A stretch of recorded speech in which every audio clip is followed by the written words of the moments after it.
Well, hey, Gundam Maniacs, welcome to another episode of Gundam Explained. In this episode, we're going to be taking a look at the Bandai Namco Robot Spirits MSM03 Gogg for anime.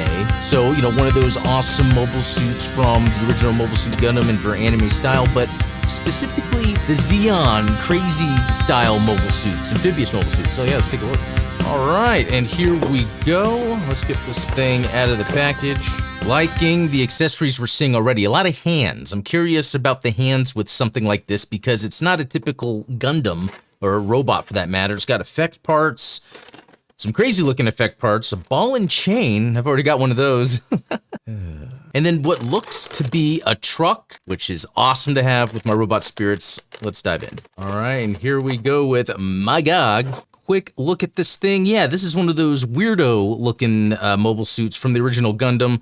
They don't really design them like this, or when they do, they modernize it by putting just the right paneling and details. This has that more clean, slick, classic look, and especially being an X figure instead of a Gunpla, it's got that matte finish on top that I think really helps. And as we go, I'll do comparisons, but here is the Robot Spirits and here is the high grade 144th, and already I just love the look at this, but there's some different things here. All right, so the articulation on this should be pretty interesting just because it's different than what you would expect, from a mobile suit, especially with the arm here, because it has so many of these little pieces to it, almost like an articulated, tail like on the Epion. So it has a main joint that you can use for the elbow, but the other parts are slightly articulated, so you can kind of get that full range while also kind of giving it the look of, something that's multi-articulated. The hands also are sculpted, but they have kind of a rubbery end to them, so it's actually not that sharp.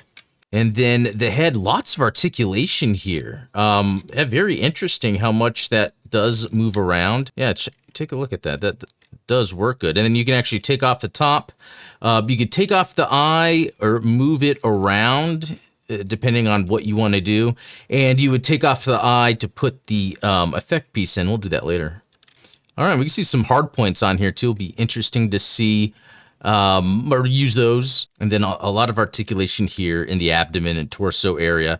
It's a very different type of mobile suit, but there's a lot of articulation here. It's actually pretty cool. It makes this neat and unique compared to most. All right, and the legs here, they go as much as I think they would need to. It's kind of a goofy foot, that we see on those classic Zeon designs. But yeah, look at that articulation with the foot there. That really helps maybe with stability if you're wanting to do some crazy poses or something. That's like insane. It's like a transformer. All right, another look here that's really nice how we have the yellow sculpted beam weapon things here in the front.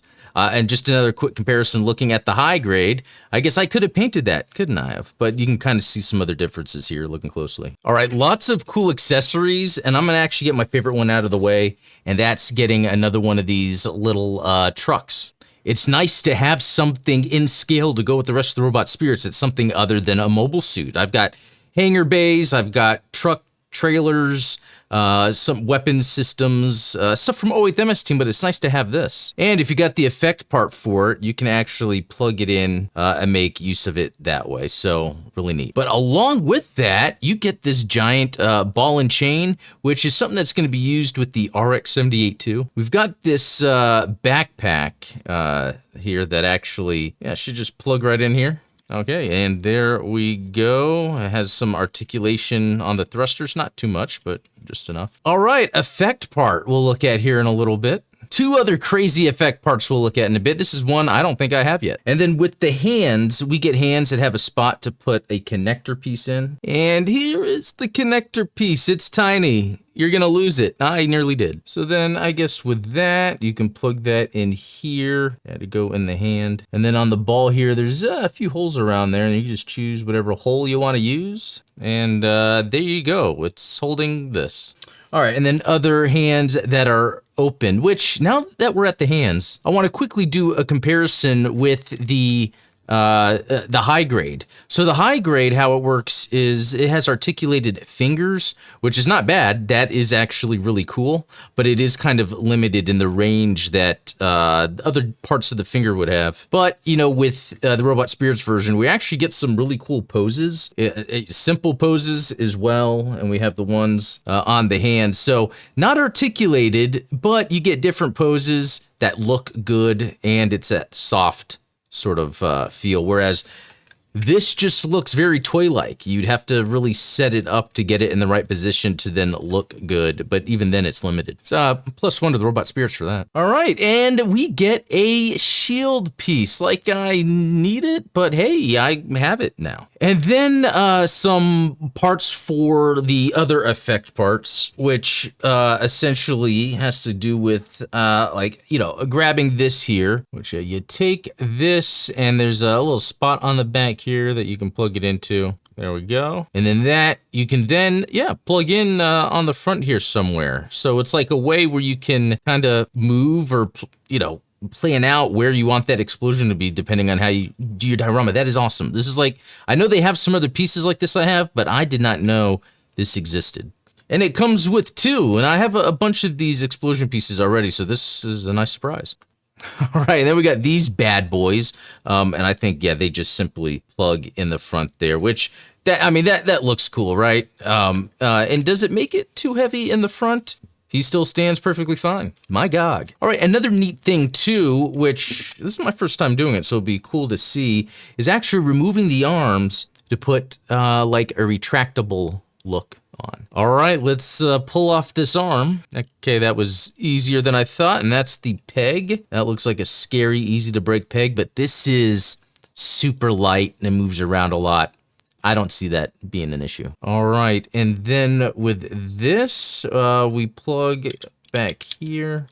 Okay, the arm piece can get in the way of the peg, but if you move it out of the way, you can get it in there. But that's what that does, and you know, that's neat. I feel like if I ever had an army of these, for whatever reason, I would have an army of these. Did you see that? The knee just came off as I was talking just then. Is that a feature? But as I was saying, if I had an army of these, for whatever reason, it would be cool to have a whole bunch of theirs sit and retracted, like a ready to go out and battle, like they would be battling on my bookshelf or something. Okay, and then also we can take off this top piece of the head, exposes the eye. We can take the eye out, so we're like dismembering this. Isn't that how you're supposed to kill a deadite?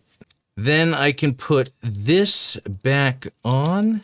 Okay, that felt weird, but I think I got it. And then this, which you have to get just right. I happened to get it on the first try, but you have to get it just right in there.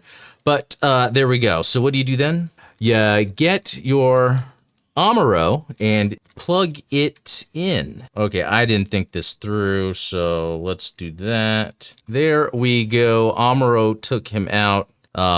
Fits in there really good. Looks awesome if you want to recreate that. All right, let's, okay, everything just broke apart, but let's take this off and I'm going to try something else. Put this arm back on here, swap this hand. Okay, that came off easily with this hand. Okay, that is difficult and there's a lot of spiky things, so be careful. Okay, getting the hand on was a little annoying, but now we can plug in this hand part again and then plug in this ball right here. Then I can put this in Amuro's hand right here. And then look at that. I recreated that scene where they met for the first time and Gogg gave Amuro his ball back. You know, that was a lot of fun. I do like all the options and things you can do. Not to mention where you could even put thrusters all over this thing. I mean, look at that. There's so many places you could put thrusters.